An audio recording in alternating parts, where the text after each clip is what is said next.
Olá, amigos do Portal Saber. Aqui quem está falando com vocês é o Marco Gandra e vamos falar a verdade para vocês. Hoje nós iniciamos uma série especial, Transição Planetária, e estamos com uma turma muito bacana aqui hoje.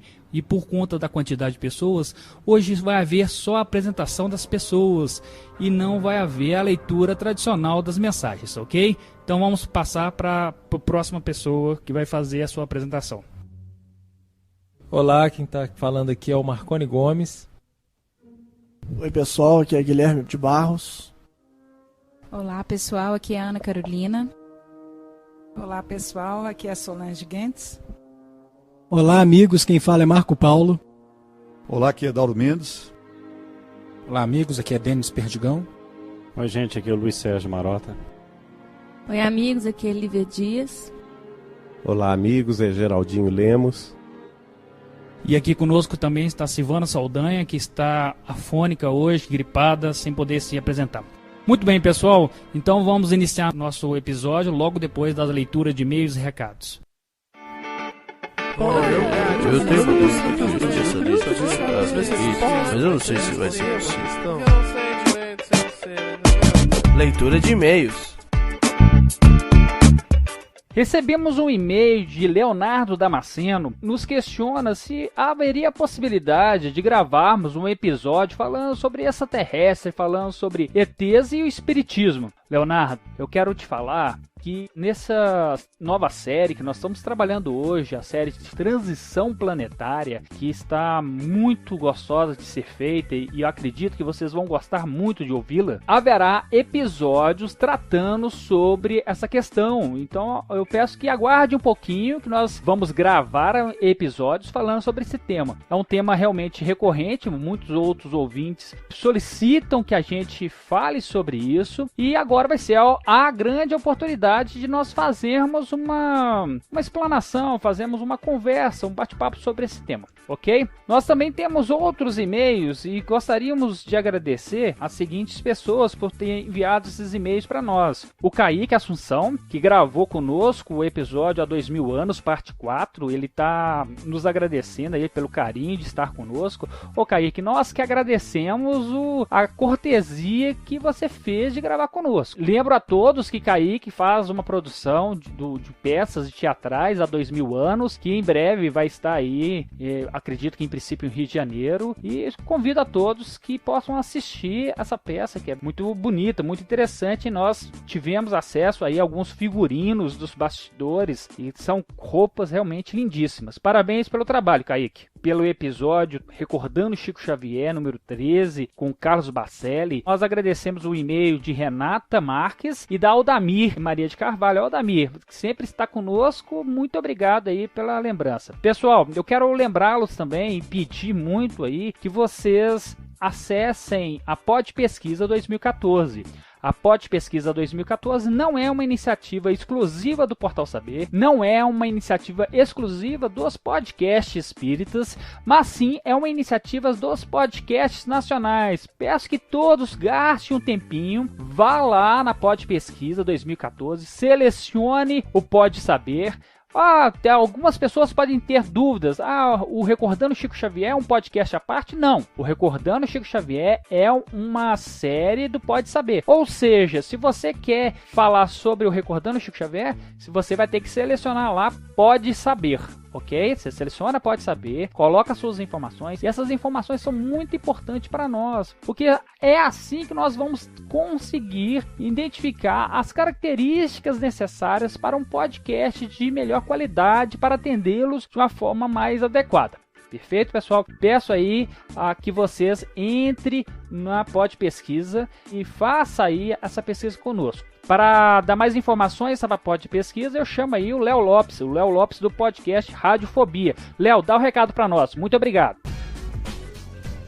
Olá, ouvinte de podcast, eu tenho um recado muito importante para você. Os criadores deste e de muitos outros programas que te divertem há tanto tempo precisam da sua ajuda. Estamos realizando até o dia 30 de abril a Pod Pesquisa 2014 e precisamos conhecer um pouco melhor a nossa audiência. Acesse agora podpesquisa.com.br e responda a um rápido questionário. Não leva nem 10 minutos. A sua participação é fundamental para que nós possamos conhecer melhor o público que escuta podcast, além de contribuir para o crescimento da mídia em todo o país, fazendo podcasts cada vez melhores para você. Participe! podpesquisa.com.br.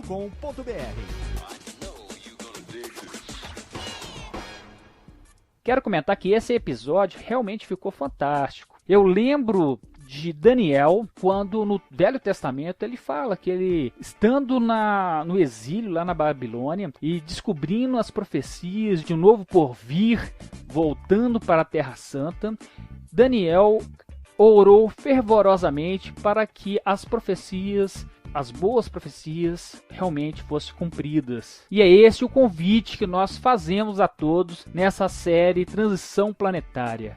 Junte a nós em oração, junte a nós em prece, para que o mundo de regeneração realmente venha a se cumprir o mais rápido possível. Assim, vamos logo para nosso episódio que está sensacional. Um grande abraço para todos.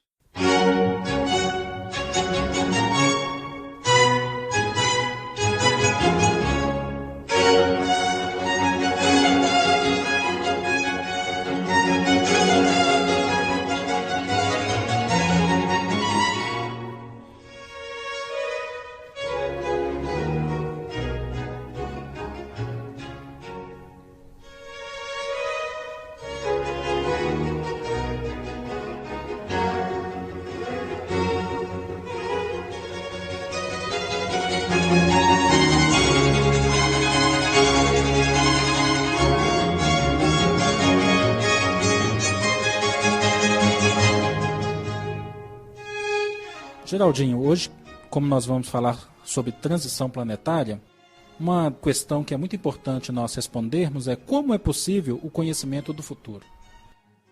Bom, Denis, essa pergunta foi feita pelo próprio Kardec no livro A Gênese. Nós vamos encontrá-la no capítulo 16, onde ele elabora uma teoria que ele chama de teoria da presciência e vai discutir justamente as condições pelas quais se dá a mediunidade da profecia ou, como outros queiram, a mediunidade da presciência.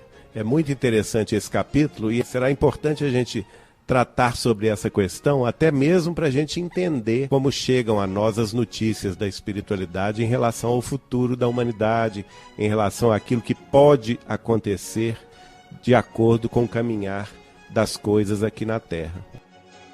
Pois é, Geraldinho. A gente fica pensando, nós espíritas, temos uma grande oportunidade que é a própria codificação. Ela nos traz muito sobre o que é a presciência, o que é esse fenômeno e como que isso ocorre em níveis espirituais, não é mesmo? É sim, Gandra. Lá no item 3 do capítulo 16, ele vai dizer, por exemplo, que os espíritos desmaterializados são como o homem da montanha. O espaço e a duração para eles não existem. E ele traça lá um cenário interessante, um cenário em que, para a gente compreender a capacidade de alguém conhecer o futuro, a gente pode fazer uma analogia com o homem subindo uma montanha e quanto mais alto ele sobe, maior é o horizonte que ele apreende, mais condições ele tem de visualizar as coisas em torno, muito diferentemente daquele homem que está lá na planície, lá no vale, cuja visão é limitada, cuja visão é restrita ao seu campo de visualização. Ao passo que o homem no alto da montanha, ele enxerga não só o vale, mas como também ele pode prever, por exemplo, que lá na cabeceira de um rio está tendo uma tempestade e que esse rio provavelmente vai transbordar e vai chegar à cidade e essa cidade vai ser inundada. Só como exemplo. Quer dizer, é algo que tem a ver com a amplitude da capacidade de visão, de visualização do horizonte mental da criatura. Então não tem nada de mágica, né? Não tem uma bola de cristal que está ali desenhado que os espíritos vão lá e vão vendo o futuro, né? Nada disso. Não tem uma fórmula específica. Geraldinho, deixa eu fazer uma complementação. Kardec, quando ele dá essa imagem, eu achei sensacional a primeira vez que eu vi, eu achei de uma inteligência extremamente didática. Essa pessoa no cume de uma montanha, vendo, por exemplo, 3 aldeias, onde um peregrino já passou por uma, está passando por outra e passará por uma terceira. A primeira, o passado, que essa pessoa que está no cume da montanha, né, da perspectiva que ela vê, enxerga o passado, ele já passou por ali. Ela também enxerga, ao mesmo tempo, o presente dele, ele passando, e enxerga o futuro, por onde ele passará.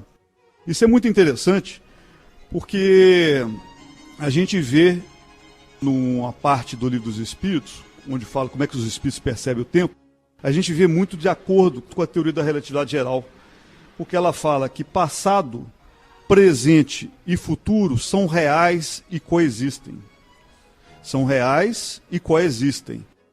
Então, se de alguma forma uma lei maior, princípios, normas maiores, permitem que uma consciência tenha a percepção de uma informação que já existe no futuro,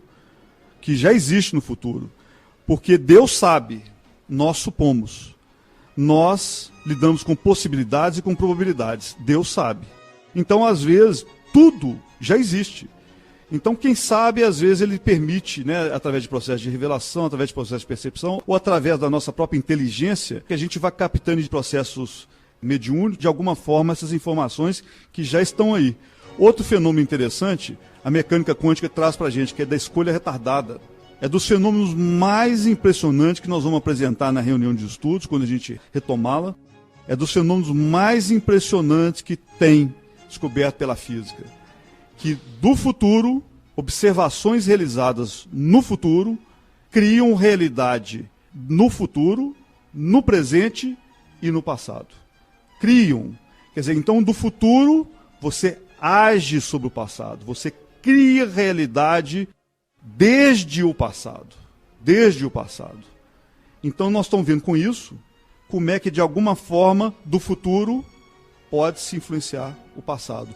Pode-se adquirir informação do passado, através de mecanismos, vamos dizer assim, abriam janelas, como a teoria da relatividade nos mostra, essa questão do tempo passado, presente e futuro coexistindo, que de alguma forma, então, alguma, entre aspas, tipo de janela pode abrir para a gente e nos permitir acessar uma informação que esteja no futuro, né?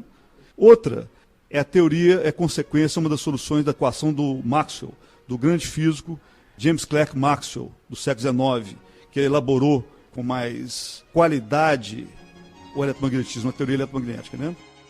Grande autor e grande físico, e acreditava muito em Deus.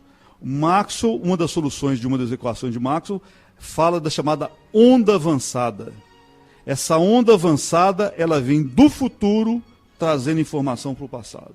Feynman, quando criou a eletrodinâmica, questionou essa questão de onda avançada, que um físico importante, Michio Kaku, falava que determinadas partículas quânticas podem viajar do futuro para o passado, e que seria a nossa impressão de antimatéria. A antimatéria seria a matéria viajando do futuro para o passado, e de alguma forma poderia trazer informação que algumas mentes mais sensíveis, mais capacitadas, vamos dizer assim, até, essa é uma opinião nossa, mediunicamente, poderiam captar essa informação. Então nós estamos vendo aí, isso ainda é muito questionável. O próprio Michio Kaku apresenta isso como uma solução do pósitron, que é a antimatéria do elétron, que seria o pósitron, seria o elétron vindo do futuro para o passado, voltando para o passado, e a questão das ondas avançadas como uma das soluções da equação de Maxwell.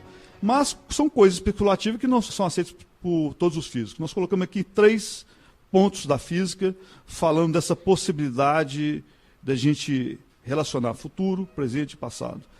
Complementa para a gente aí. Então, você falou em 3 possibilidades, né, dentro das concepções ainda em elaboração na física atual, não é? Mas voltando agora à visão kardeciana do assunto, eu acho interessante ele afirmar: para os espíritos desmaterializados, o espaço e a duração de tempo não existem.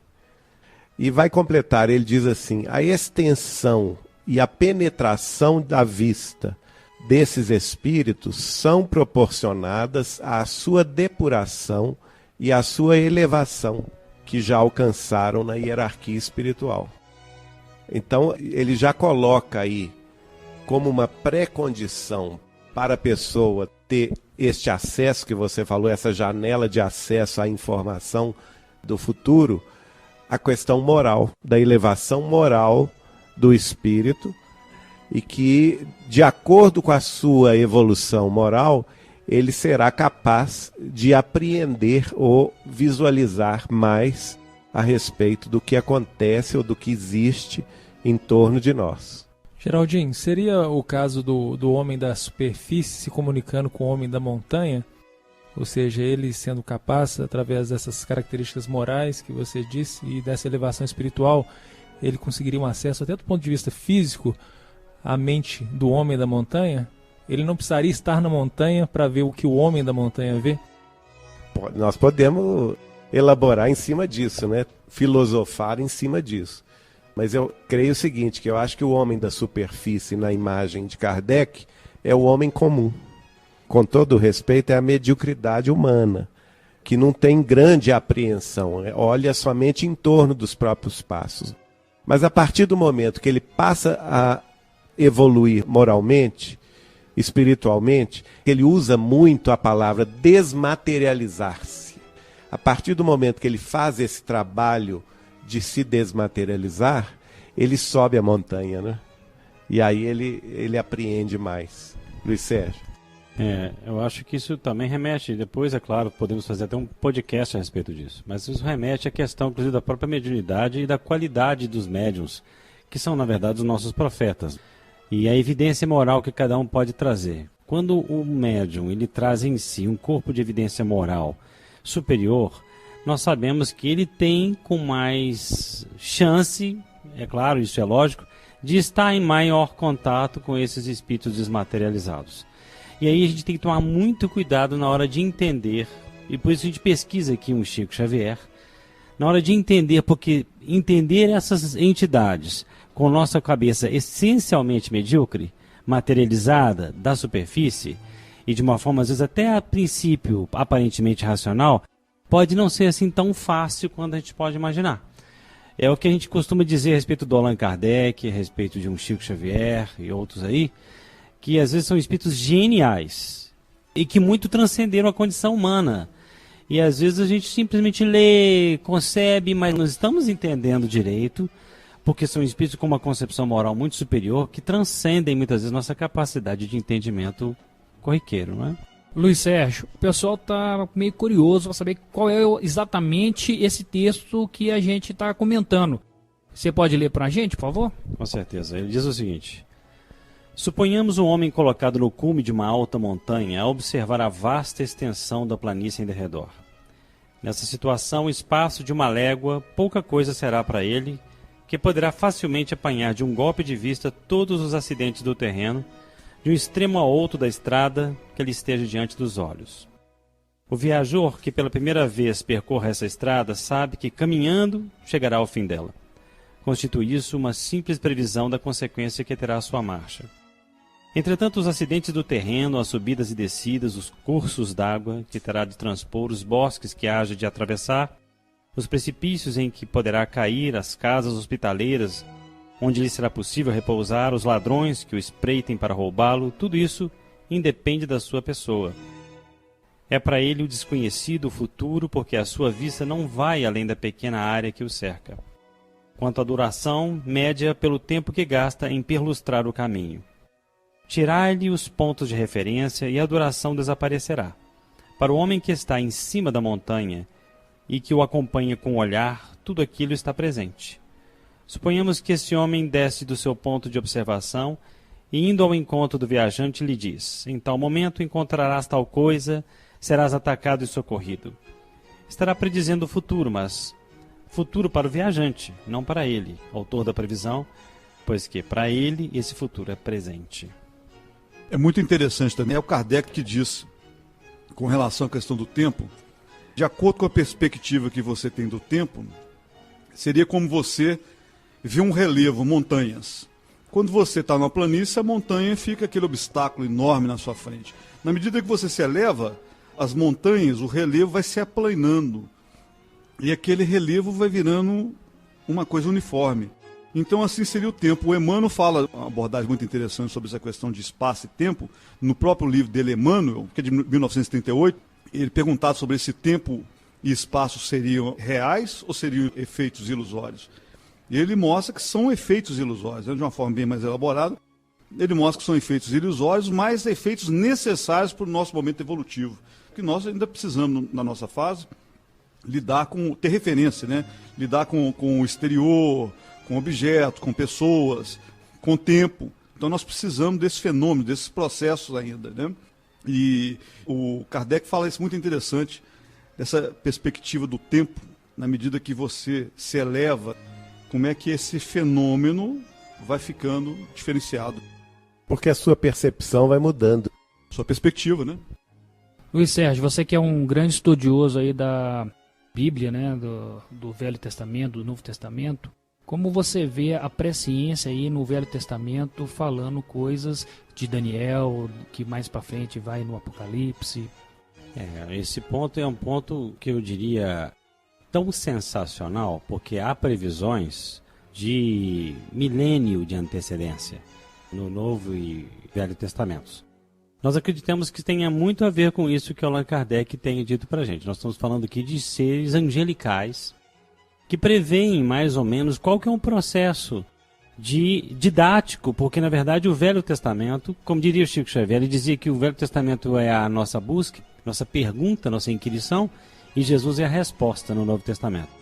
E esse é um processo didático, assim como a gente tenta convencer muita gente que o Espiritismo também é só um passo a mais no processo didático celestial em relação a nós.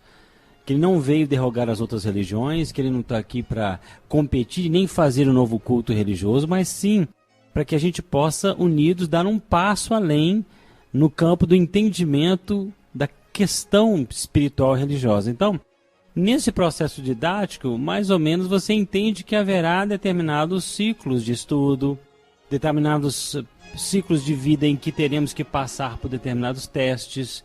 É a mesma coisa de você ser um reitor de uma universidade ou um chefe de um departamento de uma grande universidade e você já prevê, olha, o pessoal está começando aqui agora, né? Mas daqui a 5 anos vai ter que fazer um internato rural, isso vai ter que ser feito, é inevitável, alguém vai dar vazão, algum professor vai introduzi-los nesse internato rural. Quer dizer, são condições que são indispensáveis no nosso curso de evolução, da nossa redenção. Então eu acho que essas grandes profecias milenares, assim, né? Apesar de que mesmo Jesus falava, olha, tal ou qual momento ninguém saberá. Ninguém sabe disso. Só Deus lá, só o Pai. Mas que vai acontecer, vai. Apesar de que, inclusive, já nós detectamos no Velho Testamento e Novo Testamento previsões bem pontuais.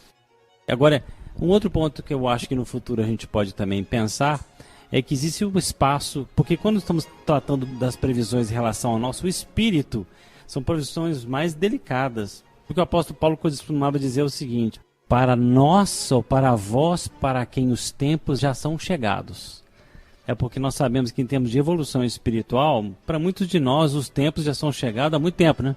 É o que os espíritos tentam nos dizer aqui, falam, olha, o tempo já chegou para vocês há um bom tempo e assim, nós estamos cochilando muitas vezes. Porque para vós os tempos já são chegados, ou seja, talvez nem sempre, para todo que está na superfície, mas para vós já são chegados, então é um ponto interessante. Então estamos atrasados, né, Geraldinho? Seria mais ou menos isso?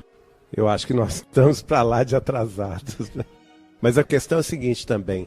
Isso está dentro da lei de solidariedade, isso que o Luiz Sérgio estava falando. Porque quem é mais experiente é chamado a colaborar com quem é menos experiente.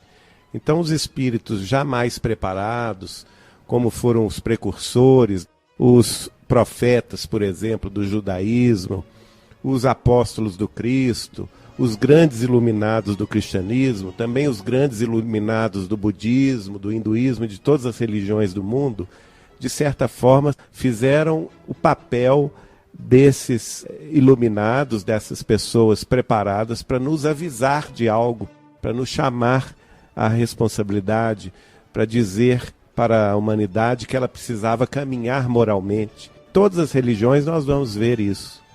Lá no item 4 da Gênese, Kardec vai colocar, por exemplo, que como o homem tem de concorrer para o progresso geral, como certos acontecimentos devem resultar da sua cooperação, pode convir que, em casos especiais, ele venha a pressentir esses acontecimentos, a fim de lhes preparar o encaminhamento e de estar pronto a agir em chegando a ocasião.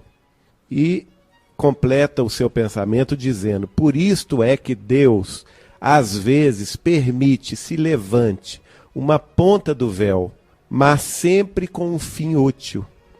Tal missão, pois, pode ser conferida, porém, a alguns espíritos bastante adiantados para desempenhá-la, que é o caso desses emissários dos céus, né, de todas as religiões, desses iluminados, desses profetas.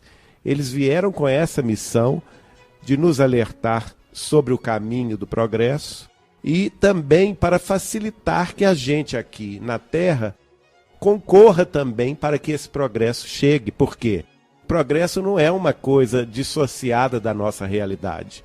Né? O progresso moral, o progresso espiritual, ele precisa que a humanidade terrena colabore. Ele precisa que cada um de nós, como indivíduos e como coletividades, estejam agindo no sentido que ele possa chegar mais rapidamente. E por isso mesmo a chamada da espiritualidade, a chamada de atenção.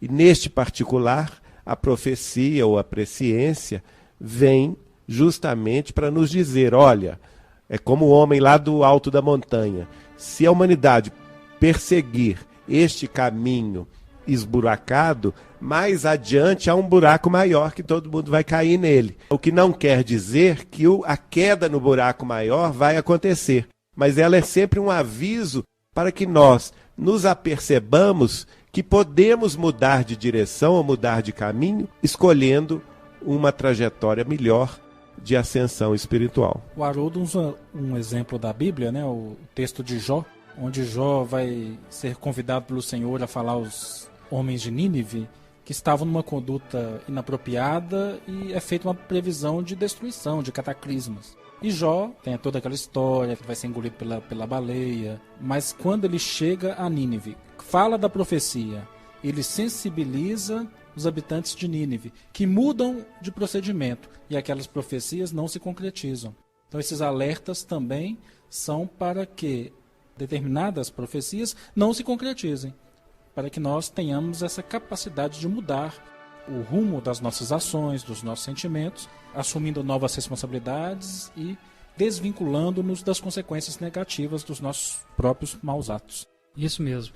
Acho interessante, Guilherme, nos estudos que o Haroldo faz também, a questão das profecias elas não serem algo palpável, e sim eventos que vão acontecendo, não é mesmo? Na verdade, eu queria fazer dois comentários. Um sentimento que eu tenho em relação ao que a gente estava falando anteriormente é de que parece que tanto o tempo como o espaço, eles são talhados para administrar o nosso próprio campo evolutivo. E que talvez eles não façam tanto sentido para as esferas superiores como a gente acha que deveria fazer. Então a gente deposita uma importância muito grande na administração do passado, presente e futuro, porque a gente ainda é pouco evoluído espiritualmente. Um espírito que administra melhor as consequências que recaem sobre a sua própria vida, e há de se entender que é um espírito mais aperfeiçoado, ou seja, ele tem maior domínio de plantar corretamente, ele vai ter muito mais domínio sobre a colheita que ele vai ter. Nós é que somos mais atabalhoados para plantar, plantamos de qualquer forma, e aí a gente planta maçã achando que vai dar laranja e no final colhe banana. Então a gente fica totalmente confuso. E a gente não tendo esse domínio, a gente acha que a presciência sobre o futuro é um elemento extraordinário, mas eu acredito que seja algo comum. Imagina se um pequeno vírus pudesse perceber a complexidade das nossas ideias, do nosso campo psicológico, ele se perderia. Ao mesmo tempo, aquelas pequenas operações biológicas que ele faz, para nós não tem aquela importância que tem para o nível em que aquele pequeno organismo se encontra. Então uma coisa que eu imagino em relação a tempo e espaço é essa relatividade da importância dele para a dimensão onde ele existe com maior potência, digamos assim. Em relação ao que o Marco falou, que eu acho que ele falou em off, mas eu acredito que mais para frente nós vamos atacar esse assunto, é em relação ao ciclo dos eventos. todo evento ele acontece em ciclos e tudo é regulado por ciclos no universo. Então, se a gente imagina, por exemplo, o homem primitivo, a mulher ela tem um ciclo de reprodução. E o homem observando e a mulher observando, ela sabe que ali sempre há um período de mais ou menos 30 dias, ela vai passar por aquele ciclo de novo. E naturalmente você vai vendo, né, para quem não conhece, para um homem muito primitivo, ele não vai entender a constância daquilo, a constância do movimento da lua, das estações, e pode parecer que é uma previsão, né? Só para a gente entender essa questão do ciclo, no que diz respeito às profecias, especificamente focando ela no Apocalipse, vou dar o exemplo da Babilônia, da queda da Grande Babilônia. Nós já tivemos quedas de outras Babilônias. Então, você tem um ponto ali que é um ponto cíclico. Ele é um ponto de inflexão. Nós vamos passando na história da humanidade, nós vamos incidindo na Babilônia. Nós já tivemos uma queda, uma segunda. Nós estaríamos passando no último ciclo. Só estou dando um exemplo para a gente entender essa questão que o Haroldo está explicando. Qual será essa última Babilônia que vai cair? Aí vou deixar a questão em aberto, não vou polemizar. Entendeu? É esse o ponto. Lá no Apocalipse, ele trata de questões que vão se enchendo. As profecias vão se cumprindo aos poucos, como um copo que vai se enchendo aos poucos. Quando chega no final, dá-se o cumprimento total da profecia. Com relação a essa Babilônia, a gente pode fazer uma referência em relação ao Antigo Testamento, que foi uma pergunta que o Gandra fez para o Luiz Sérgio. As profecias de Daniel, por exemplo, tem o sonho do Nabucodonosor, que era um rei da época, né, um imperador, era o que mandava na época lá, e ele teve um sonho com uma estátua gigante que tinha cabeça de ouro e assim ia descendo de valor, né, os membros de ferro, peito de bronze, eu não lembro exatamente qual que era a ordem, e os pés de barro com ferro. Então a interpretação é dada pelo próprio Daniel, falando que o império do Nabucodonosor era apenas um primeiro de uma sequência lógica que viria depois, e que império por império ele iria ruir. E uma das interpretações que se dá em relação aos pés de barro com pedaços de ferro é exatamente dessa dissipação de poder que há hoje no mundo. Ou seja, você não tem especificamente uma nação que comanda, né? Até a gente pode imaginar que é os Estados Unidos, mas se você imaginar, será que as empresas não são as que realmente comandam o planeta? Então, se você imaginar, as empresas das economias, nós já falamos isso, das 100 maiores economias, as empresas fazem mais de 50% das maiores economias do mundo. Então, de fato, o poder está dissipado e talvez seja aí, né, os pedaços de ferro que representam o poder no meio do barro, que representa toda essa concentração e a pobreza generalizada e a dificuldade generalizada em volta desse poder. A simbologia, por exemplo, das águias no Apocalipse, geralmente, na nossa opinião particular, consubstanciando uma ideia de império. Quantos impérios não tiveram esse símbolo, né? O romano, o Reich, o americano. E volta e meia tá lá. E as águias, do Apocalipse, com um símbolo de força, né? Eu acho isso muito interessante. Agora, tem uma coisa que eu gostaria de ler rapidinho para vocês aqui. Em Timóteo, 2 Timóteo 3, 1 a 10. Mostrando como é que eles realmente tinham capacidade. Porque esses espíritos muito cristãos, qual que é a característica do espírito cristão? Um espírito desmaterializado. É um espírito que está com valores completamente assistêmicos, ou seja, eles não têm valores humanos, os valores deles são realmente altamente espirituais, e com isso eles vivem uma vida completamente esdrúxula para os padrões com os quais nós estamos acostumados. E obviamente esse tipo de espírito tem acesso aos registros espirituais superiores com muito mais facilidade que qualquer um de nós. E nessa carta está escrito aqui, está Timóteo 3, 1 a 10. Sabe, porém, isto, que nos últimos dias sobrevirão tempos trabalhosos. Últimos dias de um período, que em grego é eon, né? Uma fase, uma idade. Porque haverá homens, em algumas traduções está, jovens. Haverá homens ou jovens amantes de si mesmos, avarentos, presunçosos, soberbos, blasfemos, desobedientes a pais e mães, ingratos, profanos, sem afeto natural, irreconciliáveis, caluniadores, incontinentes, cruéis, sem amor para com os bons, traidores obstinados, orgulhosos, mais amigos dos deleites do que amigos de Deus. Está falando dos finais do tempo. Qualquer coincidência, Isso é o retrato da sociedade contemporânea. Exatamente, né? Da sociedade de consumo. Isso é hoje isso aqui. Porque, inclusive, ele está falando todas as nossas tendências reptilianas de hoje. Hoje nós estamos numa sociedade satânica no sentido de reptiliana. Você é buscado para o corpo, você vai para um lugar, você é estimulado a só utilizar o seu lado reptiliano. Como dizem os cientistas, né? O Daulo talvez deve saber mais disso que eu, do cérebro trino, né? É isso que eu ia pedir, explicar um pouco melhor. O conceito reptiliano eu acho muito interessante porque no Mundo Maior, Calderaro fala sobre ele, o livro No Mundo Maior de Chico Xavier, psicografia André Luiz, ele fala sobre a casa mental. E uma vez estudando sobre a casa mental, a questão do porão, do primeiro andar e do sótão, eu fui estudar o livro do Carl Sagan, chamado Dragões do Éden, e ele falou de um doutor, não me lembro do nome do doutor, que fez uma pesquisa sobre o cérebro trino. Ele dividiu o cérebro em 3 partes, os lobos frontais, a parte frontal do nosso cérebro, a zona motora e o complexo reptiliano. O complexo reptiliano é a nossa zona mais inferior, o cérebro nosso mais primitivo. Ele chegou até a fazer uma brincadeira dizendo que olha, o Congresso americano tem muito mais complexo reptiliano do que qualquer outra coisa.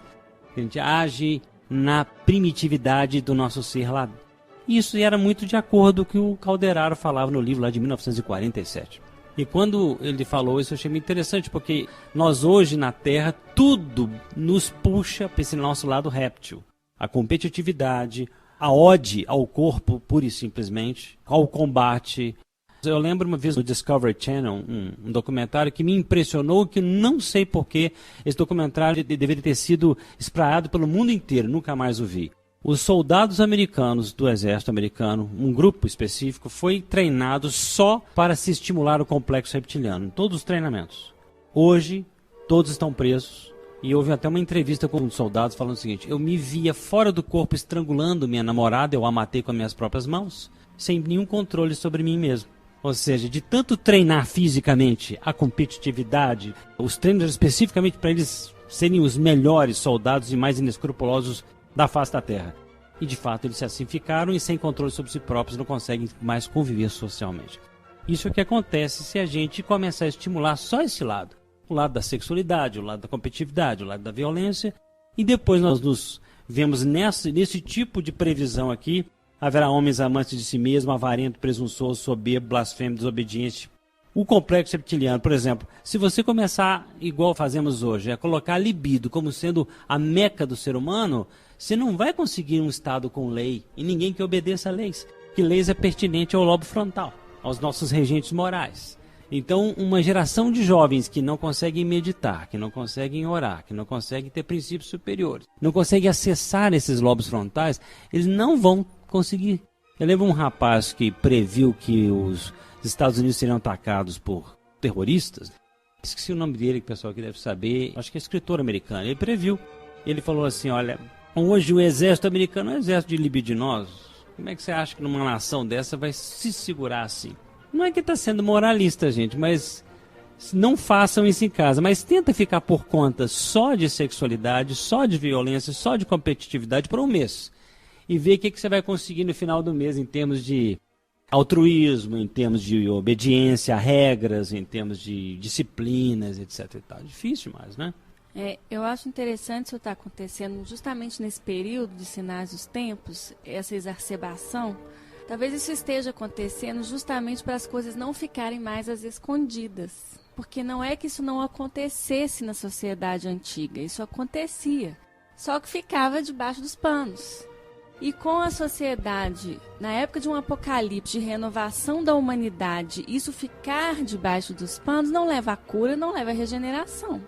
Então eu acredito que esse momento em que isso vai sendo exposto para a sociedade de uma forma às vezes até exagerada, que pode levar a um extremo, sim, de talvez não ter nem volta se a gente não tomar cuidado, mas o processo de retorno é muito importante para ocorrer uma verdadeira espiritualização e não um farisaísmo, não um esconder de fatos que a humanidade realmente precisa progredir sem também ir para o extremo oposto, né? Aliás, Lívia, sobre esse ponto eu acredito que é feita a referência no Apocalipse sobre uma das taças que são derramadas sobre a humanidade, onde é dito lá que depois de derramada essa taça, as chagas dos homens se abririam como feridas à vista de todos e que poderia permitir a identificação do número da besta. O que significa isso? Saindo da simbologia, as questões saíram dos tabus, saíram desses preconceitos antigos, desses freios morais, onde as pessoas estão se expondo da forma como elas são, efetivamente. Por isso que hoje você consegue distinguir de maneira melhor, mais precisa, distinguir o joio do trigo. Porque hoje a pessoa que ela quer seguir o mal, ela fala, não, eu gosto realmente de sentir dor. Né? E as pessoas hoje não têm mais, tem nenhum pudor, não tem nenhuma vergonha mais de esconder isso, né? Inclusive dizem, olha, não, eu participo lá de um grupo que se reúne numa boate às quartas-feiras à noite, a gente vai lá só para aplicar dor uns aos outros, sério, aí você vai achar a página na internet. Hoje isso já acontece, as pessoas estão se revelando como elas efetivamente são. Mas por que isso veio? Exatamente para que a gente possa perceber o que é o mal, o que ele traz na nossa vida. É o joio e o trigo agora bem madurzinhos, né? Tem um caso interessante que aconteceu, um bate-papo que aconteceu com minha tia-avó Nair Machado Pascoal com o Chico Xavier na década de 60. Lembrando que na década de 60 foi a liberação sexual, né? As drogas, o movimento hippie, Woodstock, a sexualidade que eles denominaram de amor livre.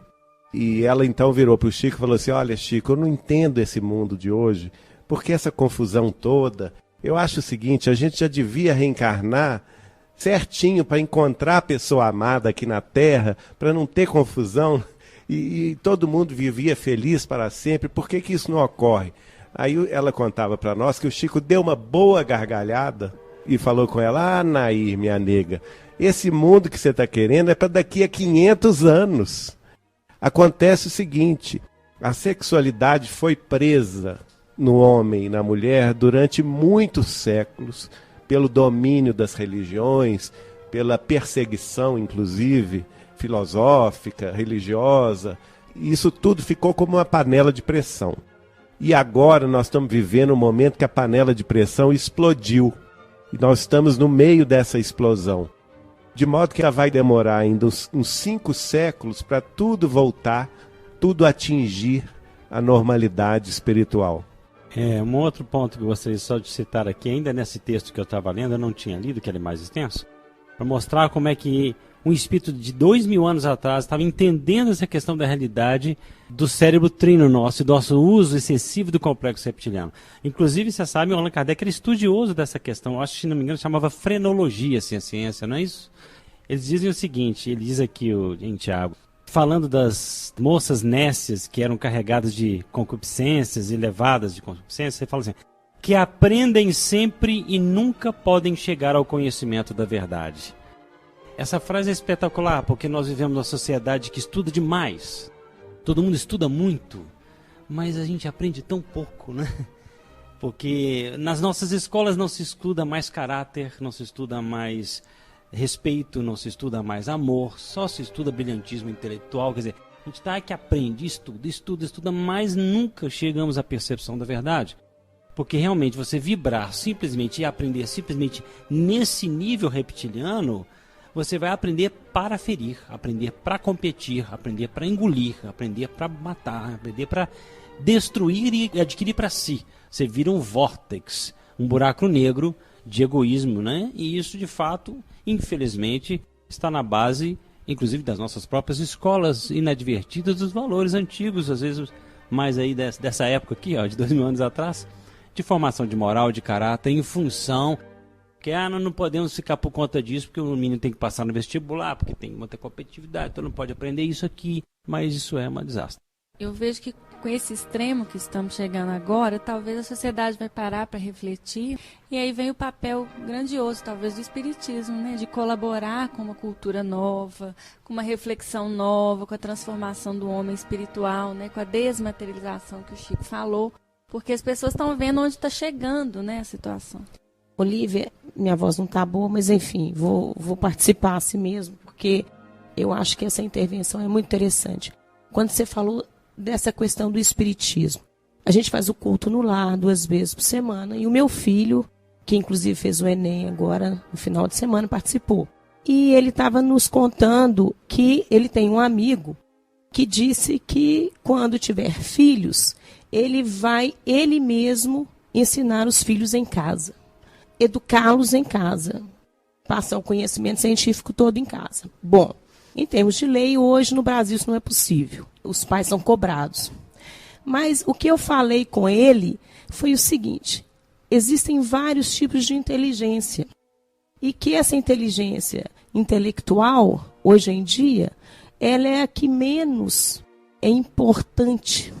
E ele disse, inclusive, ele mesmo me falou, que ele falou com esse amigo dele o seguinte, que já fizeram uma pesquisa, um trabalho com vários alunos estudando só em casa. E que desses alunos, 90% se transformaram em sociopatas. E desses 90%, 30% suicidas. Então, olha a gravidade que é você separar a pessoa do mundo. O que você isolar a pessoa da convivência. Você vai transformar aquela pessoa num cientista que não tem condição nenhuma de se relacionar. E é onde ele vai se perder. E o meu filho falou com ele, falou, olha, o que eu acho que precisa é que você tenha uma religião. O que está te faltando é uma religião. Porque no dia que você tiver uma religião, você vai se sentir muito mais confortável de ter um filho fora de casa. Agora, Jardim, você estava falando que o Chico falou em 5 séculos. Essa primeira gravação desse podcast sobre transição planetária, que nós estamos fazendo agora, que está com mais ênfase na presciência, mais no conteúdo espírita, mas nós vamos trazer também várias evidências inegáveis de que estamos num processo acelerado de transição de humanidade. Nós vamos trazer na ciência, política, economia, questão ambiental, social, vamos trazer várias em outras áreas do conhecimento humano para fundamentar esse entendimento que o Espiritismo também trouxe, ajudando a cooperar. Eu acho que na hora que a gente apresentar a série de coisas que já está preparada para a gente fundamentar fora do Espiritismo essa transição, eu acho que o processo vai ser mais acelerado do que a gente imagina. O que a gente já pode antever, o que a gente já está vendo, com o que já está aí, e a projeção que a gente consegue fazer, é completamente assombroso.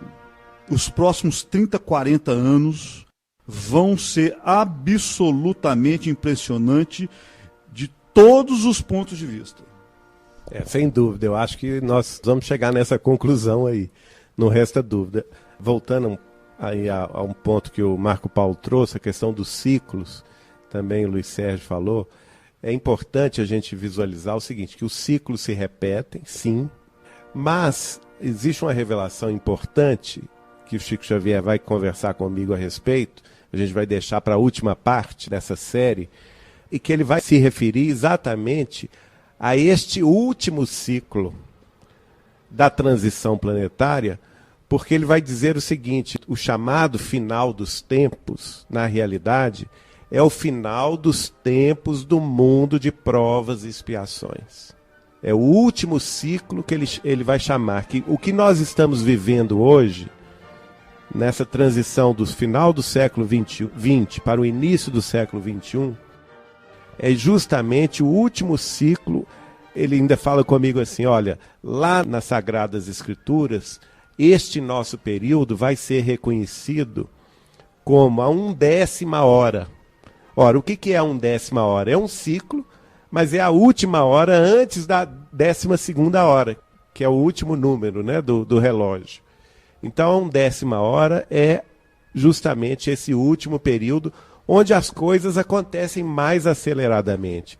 Ele ainda vai falar, é 1/10 hora, a hora derradeira, o final dos tempos, que na realidade nunca foi final do mundo, né? Tem gente que fala muito no final do mundo, o mundo vai acabar. Isso é uma grande bobagem. O mundo nunca vai acabar daqui a bilhões de anos, no sentido material, como nós entendemos, né? Agora, a sociedade em evolução aqui na Terra está passando, sim, de um período, o último ciclo de expiações e de provas, e entrando no primeiro ciclo do mundo regenerado que nós teremos amanhã. Geraldinho, entre esses sinônimos que o Chico dá para esse último período, ele também usa o último período da raça ariana, no livro Caderno de Mensagens, que você cita no livro Não Será em 2012. Isso. Né? Explicando que nós estamos aí no finalzinho desse paradigma da humanidade que é caracterizado como o paradigma da raça ariana. Agora, para a gente entender isso, né, fica um convite aí para quem está nos escutando, para entender o que é esse paradigma da raça ariana, nós temos que voltar lá no livro A Caminho da Luz para estudarmos o que é a raça ariana, o que marcou esse período da humanidade, que em síntese é caracterizado pela vitória, pela glória, pela guerra, né, pela ambição, pelo egoísmo e etc. Ô Marco, a estátua do Nabucodonosor é exatamente sobre isso, sobre os diversos reinos fundados sobre a perspectiva ariana.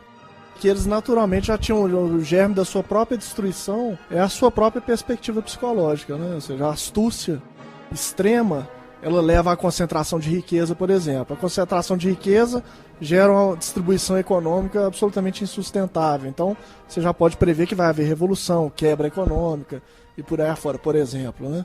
É um caminho quase que inexorável, né, da sociedade. E a gente já percebe isso, porque embora existam muitas iniciativas para contornar o aspecto econômico, por exemplo, e futuramente o Dauro até vai trazer muitas informações também sobre isso, a gente percebe que é praticamente impossível reverter o quadro, porque a concentração já está tão grande que é como se fosse uma formiguinha nas costas de um elefante. Você não consegue massa crítica para realmente fazer a diferença.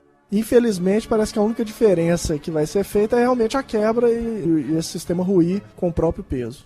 Eu queria que vocês comentassem as informações que a gente tem de que nesse final dos tempos, todos aqueles que estão em zonas inferiores ou em zonas até de tratamento terão a oportunidade de vir para a Terra de novo, para poder pegar essa 1/10ª hora e ver se nessa última oportunidade eles conseguem trabalhar em si mesmos, na melhora moral de si mesmos e como um todo melhorar moralmente o planeta inteiro.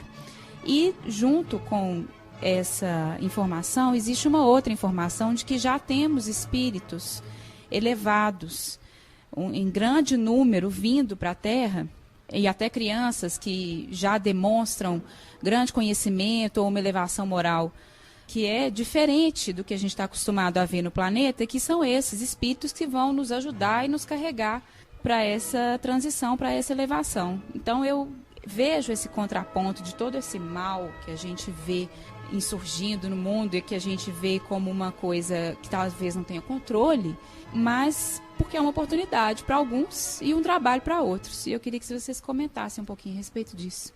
Allan Kardec vai comentar sobre isso, dizendo que a transição planetária começou 100 anos antes daquela época.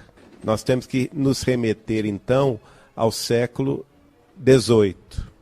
100 anos antes do século XIX, de meados do século XIX, quando Allan Kardec estava trabalhando na codificação da doutrina espírita. Então é interessante você voltar no tempo, você vai ver o quê? Meados do século XVIII. Exatamente. O que vai modificar o mundo?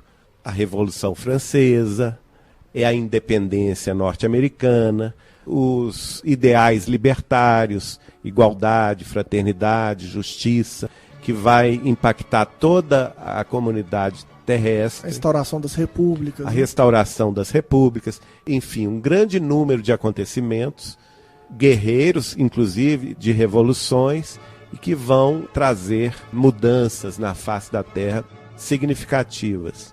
Aí o Chico vai nos dizer o seguinte, que durante o século XX, principalmente nos períodos das duas grandes guerras mundiais, e mais acirradamente a Segunda Grande Guerra Mundial, esse processo de depuração se acelerou. E ele nos disse que os espíritos das sombras, das trevas, ligados ainda nas suas consciências profundas ao mal, ao vício, à guerra, eles somente teriam permissão para reencarnar até o ano 2000. Que isso foi um marco. Seria, naquela época, 1986 era futuro, né? Hoje nós já passamos dessa data.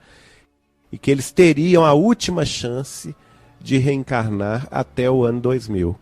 E que, paralelamente a esse processo, os espíritos ligados ao contrário, à luz, ao compromisso com a verdade, ao compromisso com a fraternidade, reencarnariam em massa, a partir do final do século XX e início do século XXI.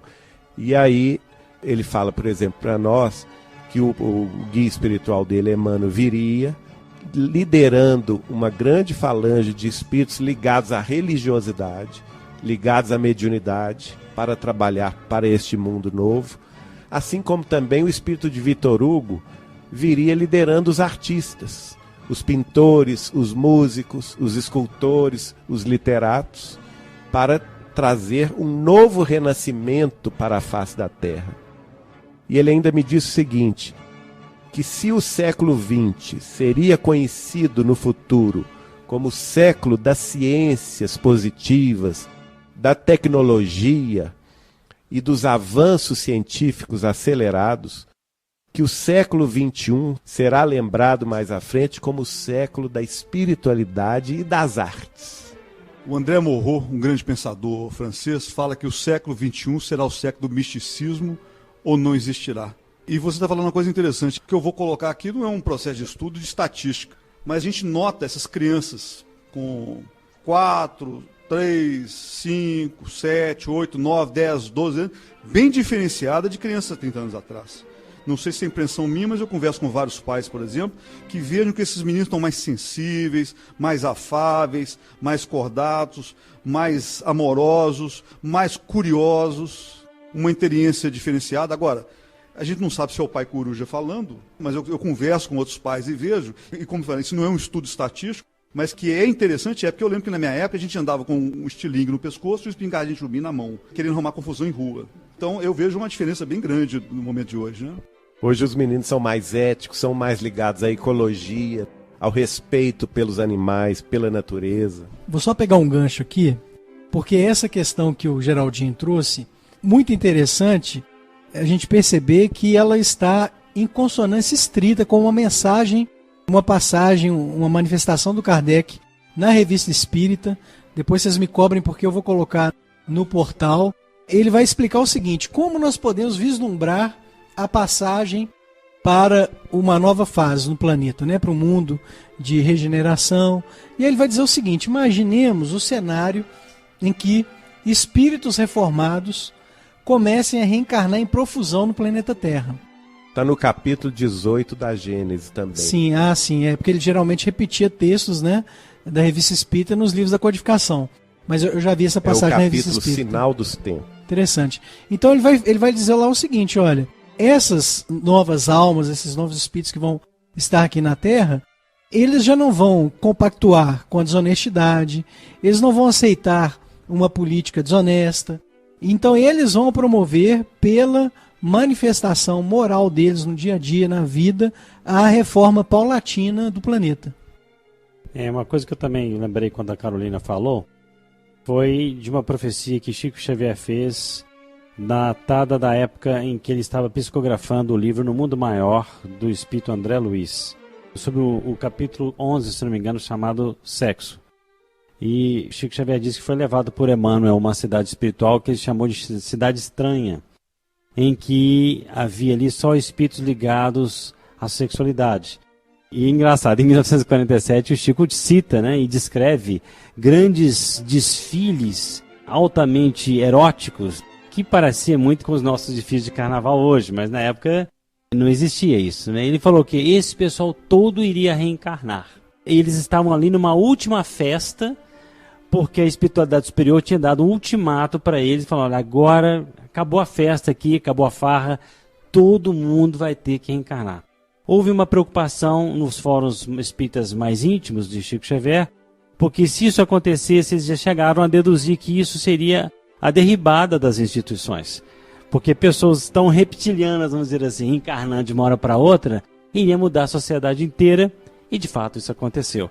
Na década de 60, esse pessoal da década de 40 já estava com 20 anos de idade e começou a modificar o mundo desse jeito. Foi ruim por um lado, mas foi muito útil, porque é o que os espíritos dizem.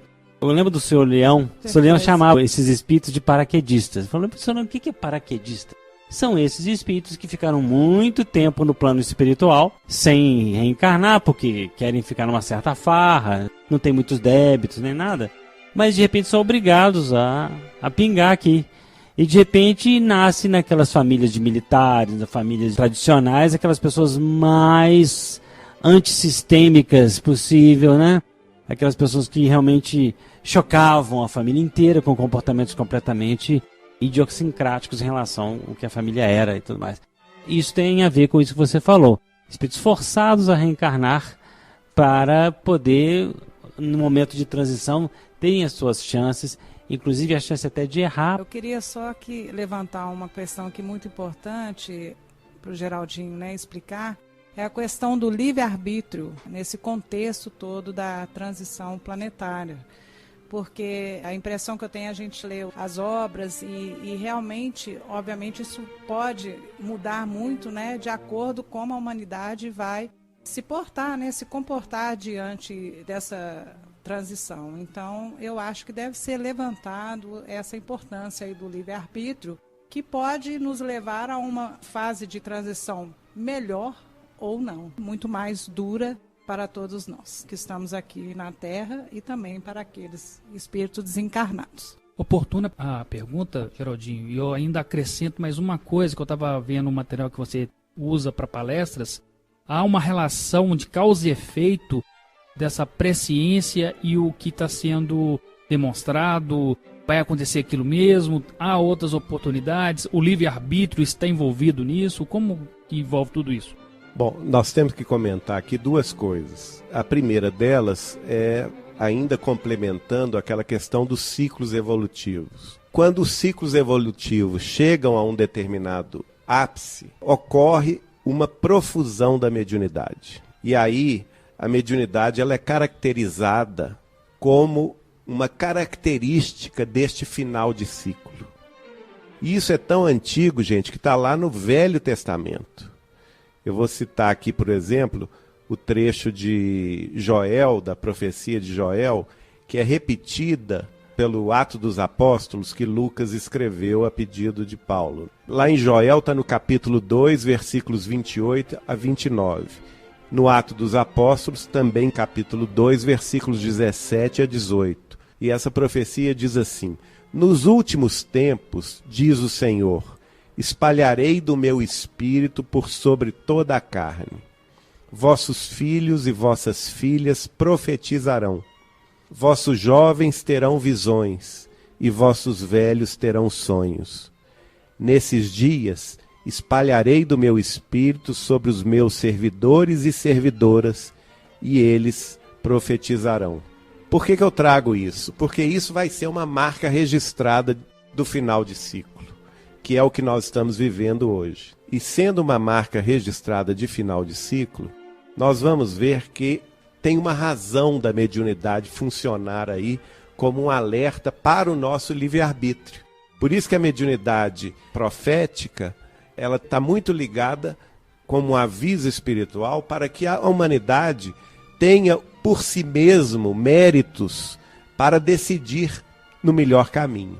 Aí na Gênese, Allan Kardec, no capítulo 16, no item 6, ele vai dizer assim: é assim que em certas ocasiões essa faculdade mediúnica se desenvolve providencialmente. Aí ele coloca quando? Na iminência de grandes perigos, nas grandes calamidades, nas revoluções. Olha só, justamente naqueles pontos ápices da crise, não é? Que seriam os pontos também ápices dos ciclos evolutivos. Então, nesses momentos, a mediunidade funciona como um alerta geral. Ela se dá em toda a gente, em todas as nações, em todas as idades, em todas as classes sociais. E ela pode ser considerada uma marca dessa transição de um ciclo para um outro melhor. E ele então diz: nada, pois, tem de sobrenatural o dom da profecia, ou o dom da predição. Ele se funda nas propriedades da alma e na lei das relações do mundo visível com o mundo invisível. Tal faculdade é, pois, inerente ao estado de espiritualização ou de desmaterialização.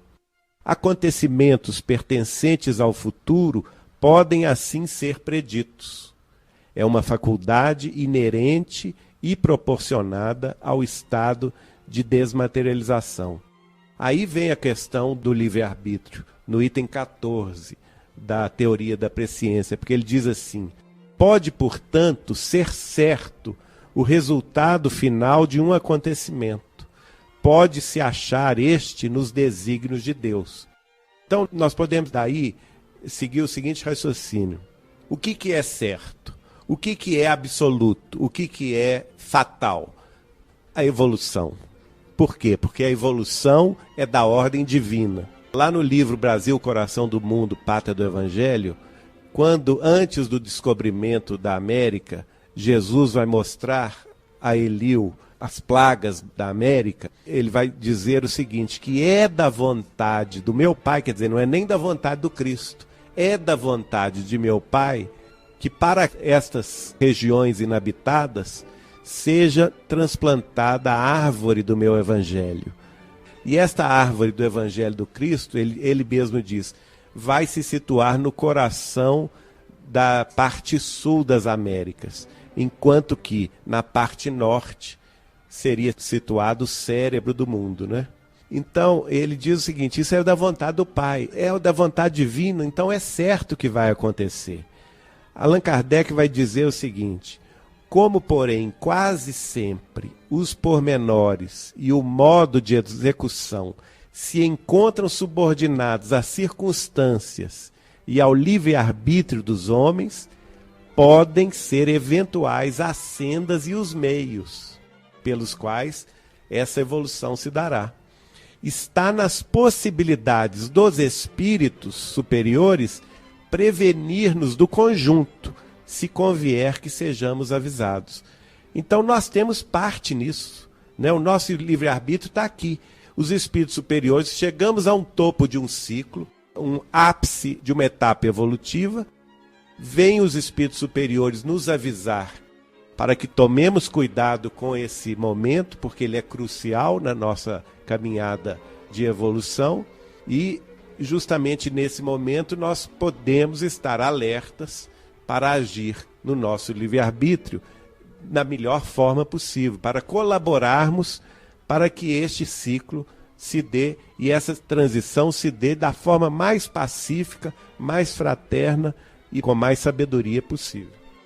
Ô Geraldo, com relação a isso é interessante pensar também que do mesmo jeito que você tem ciclos que regulam o elemento indivíduo, né, individual, você tem o que regula o ser coletivo, né? E o Chico falava sobre o ser coletivo, fazia preces ao ser coletivo. E essa mensagem que foi citada pelo Marco Paulo, nós encontramos aqui, ela estava na nossa cabeça também, é uma mensagem da Revista Espírita de outubro de 1866, intitulada Os Tempos São Chegados. Eu estava passando o olho nela aqui na íntegra, muito interessante, vale a pena a leitura, mas eu vou ler 2 parágrafos somente. Não vou ler na ordem não, porque eu acho que vai ser mais interessante assim. Num ele fala, a humanidade é um ser coletivo em que se operam as mesmas revoluções morais que em cada ser individual, com esta diferença de que uma se cumprem de ano em ano, enquanto as outras de séculos em séculos, que sejam acompanhadas em suas evoluções através do tempo e ver-se-á a vida das diversas raças marcadas por períodos que dão a cada época uma fisionomia particular. Num parágrafo um pouco anterior, ele fala assim, neste tempo não se trata de uma mudança parcial, de uma renovação limitada a uma região, a um povo, a uma raça. É um movimento universal que se opera no sentido do progresso moral. Uma nova ordem de coisas tende a se estabelecer, e os homens que lhe são os mais opostos nela trabalham com o seu desconhecimento. A geração futura, desembaraçada das escórias do velho mundo e formada de elementos mais depurados, achar-se-á animada de ideias e sentimentos diferentes da geração presente, que se vai a passos de gigante. O velho mundo estará morto e viverá na história como hoje os tempos da Idade Média, com seus costumes bárbaros e suas crenças supersticiosas. É lembrar que o Chico Xavier, em 1989, eu vi na televisão, assim, inadvertidamente, eu vi ele dizendo o seguinte: olha, a previsão é que o Brasil seria o coração do mundo e a pátria do Evangelho. Mas se os brasileiros não se aprontarem, isso passa para outras mãos. Eu diria, talvez outras mãos no próprio território brasileiro. Se a gente não tomar cuidado, né? Bom, só completando essa parte também do livre-arbítrio, lá no item 14 ele vai dizer também o seguinte, que é assim, por exemplo, que pelo conjunto das circunstâncias podem os espíritos prever uma guerra, se ela se acha mais ou menos próxima, se é inevitável ou não, sem, contudo, poderem predizer o dia que a guerra começará, nem os incidentes pormenorizados que possam ser modificados pelas vontades dos homens. Então, é uma questão de ciclo. A gente tem que raciocinar não mais em dias, em meses e anos, mas em ciclos, em grandes ciclos. E se a gente tomar a palavra de Kardec, que o grande ciclo da transformação planetária, do mundo de expiações e de provas, começou 100 anos antes dele, então nós estamos falando um grande ciclo de mais de um século, provavelmente 2 séculos, porque em uma entrevista, o Chico Xavier vai dizer claramente isso. Isso está no livro Plantão de Respostas, é um livro de entrevistas em que o Chico respondia perguntas, o Espírito de Emmanuel respondia através do Chico. E perguntaram a eles sobre o fim dos tempos, o final dos tempos. E o Chico responde, dando a palavra como sendo de Emmanuel: estamos sim muito próximos de uma grande transformação planetária. As calamidades sociais, espirituais, emocionais e físicas estarão por toda a parte do planeta. Emmanuel afirma que a Terra será um mundo regenerado por volta do ano de 2057. Mas antes disso, diversos tipos de transformações ocorrerão no planeta para o concurso do aceleramento desse processo. Poucos acordarão, mas muitos estarão aptos ao trabalho com o próximo, tentando acordar as consciências que dormem. Então, vamos raciocinar que esse grande ciclo, o último ciclo, tem 3 séculos. Começou 100 anos antes de Allan Kardec, então vai terminar 200 anos depois de Allan Kardec, 2057, é exatamente 200 anos depois do Livro dos Espíritos. Então, um grande ciclo de 3 séculos e a grande realidade é que nós estamos no final dele, né? E, na verdade, não é o maior dos ciclos, né? Porque, segundo alguns estudiosos do assunto, aí já entra em campos mais esotéricos, digamos assim, mas com alguma validade, pelo menos para a gente poder, né, pensar sobre o assunto, de que existem ciclos maiores ainda, muito mais longos, né, de milênios, e que também alguns deles estão chegando ao seu termo para iniciarem novos ciclos para as humanidades do porvir, digamos assim. Sobre isso, inclusive, no livro Não Será em 2012, nós publicamos uma entrevista do Espírito de Emmanuel, através do Chico, publicada no estado do Paraná, em 1957, em que Emmanuel vai abordar justamente esses grandes ciclos de 64, de 128 mil anos. É importante a gente ter em mente em relação a isso, não pegando os modismos que vêm e vão, mas pensando da seguinte forma: olha, se nós temos a Terra girando, nos dá um ciclo de um dia e uma noite regula o nosso viver cotidiano.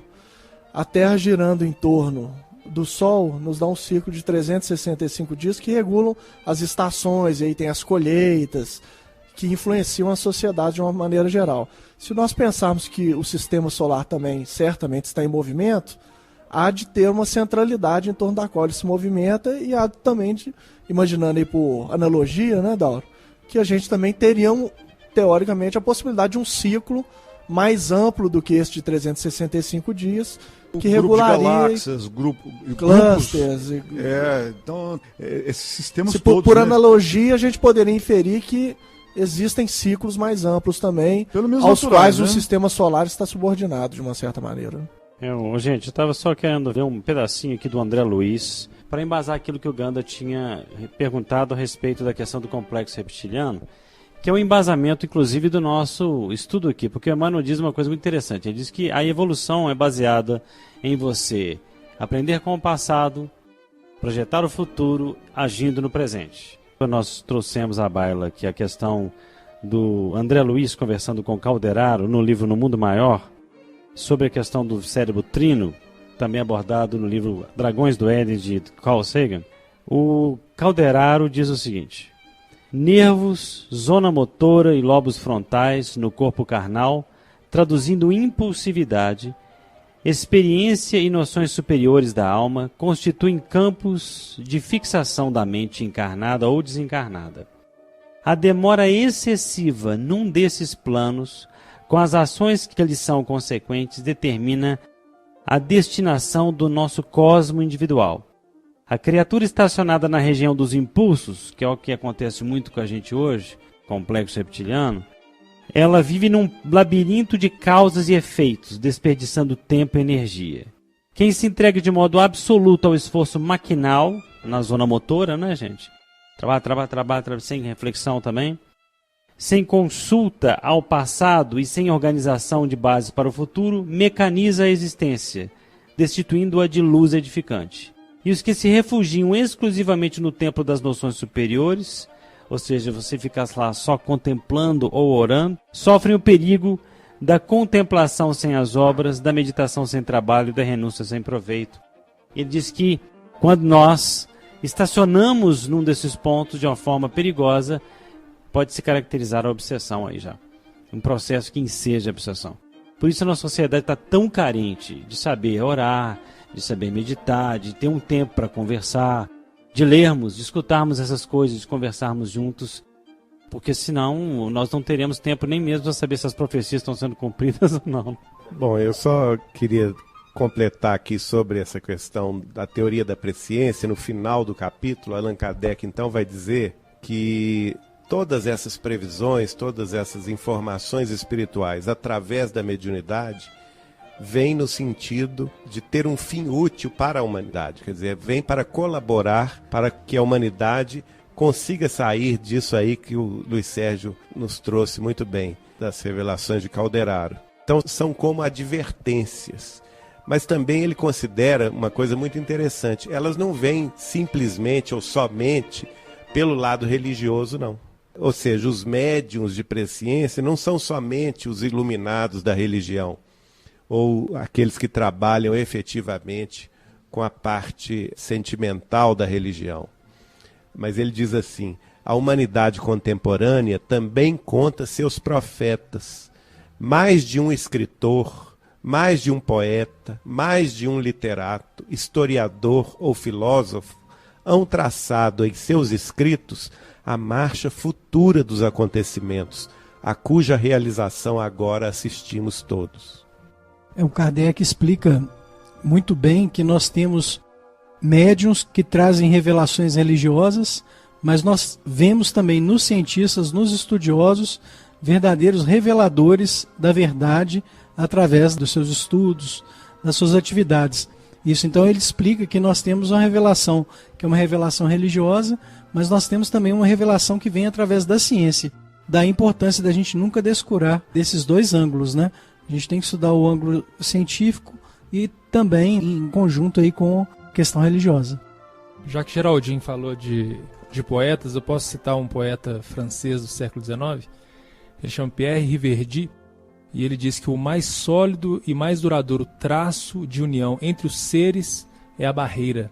E nós estamos diante desse momento, né? Um momento de união e um momento de transformação. Então é um poeta do século XIX que também, de certa forma, previu o futuro. Nós estamos no momento chave da humanidade. Em relação a isso que vocês falaram aí, a gente lembra de dois aspectos interessantes, que é como os artistas também trazem, de uma certa maneira, uma presciência do futuro, né?